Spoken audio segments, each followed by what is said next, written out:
I've lived in Lansing, Michigan for 41 years, and I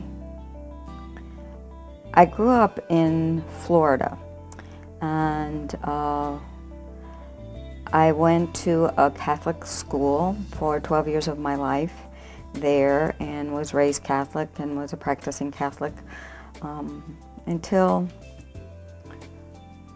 probably after I graduated from college. Then I went in the Peace Corps, and then I came back and really became an activist in the civil rights and the anti-war movement. And at that time, I began questioning, my religious path, and also really deeply coming to understand that what I had been raised to believe really contradicted what I believed about people and what I believed about justice. And I just found it very limiting to identify with organized religion at that point. So I came out as a lesbian in 1973. It was a journey. I consider myself an activist, a justice activist, and so this was a part of this journey. I was very active in the women's movement and the feminist movement, and it just was a logical place for me to arrive. And being a lesbian, it was like, if you love yourself, why wouldn't you love women?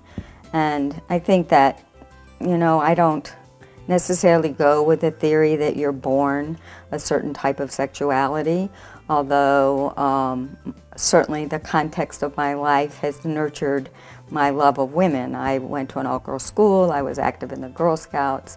I was an only child. I was raised to believe that I could do whatever I wanted and should try to do that. Right now, I'm part of a Quaker meeting here in Lansing.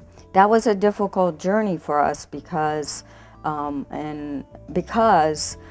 we are very committed to being out as lesbians.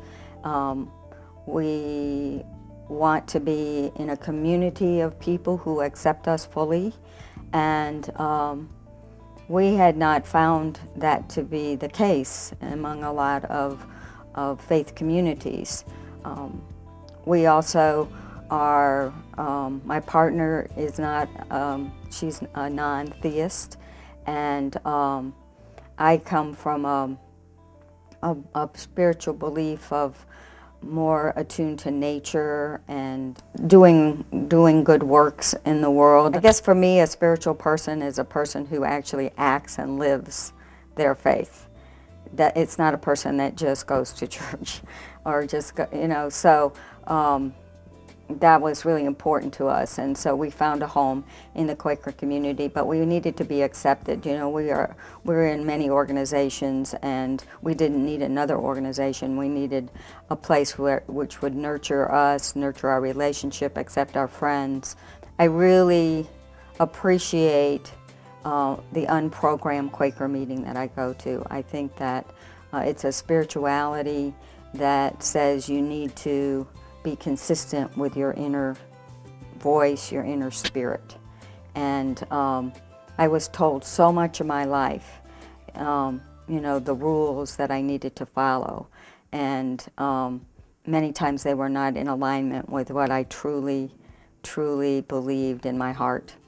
And so I think that being in a community where you can sit in silence and really see what is inside you and listen to that, and also to weigh it against what other people are seeing, and to nurture yourself in community is what attracted me back to the Quakers. I also think as a social justice activist,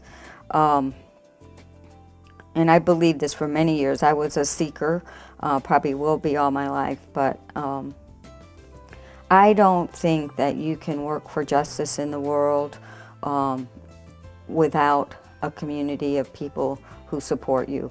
It's very difficult. And to try to go it alone or not be in community, it's almost impossible, and it will make, it drains you and can make you very angry. And that's not my vision of a world. My vision of a world is not a lot of people who are angry and